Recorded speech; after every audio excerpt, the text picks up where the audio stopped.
I'm Colton Kramer.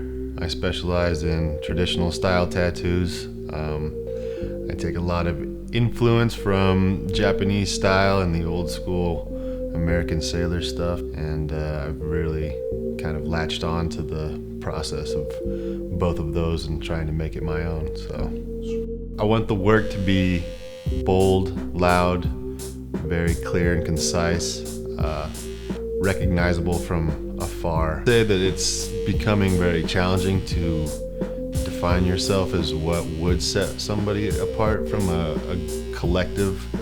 In my direction of it, I want to keep something that's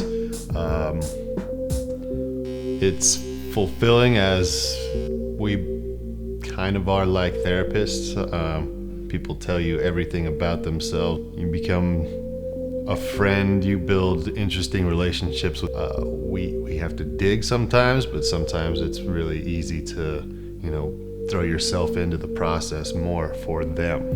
You get into a mindset and a zone where your focus and intensity is so thrown into a specific task that it literally is like a white noise. You don't notice things around you. I'm still like tattooing in the heat of battle. It is in a level very meditative, because hours go by and you're still not even aware of the amount of work that's been done. So you have the freedom and the power to make the decisions that are compositionally sound.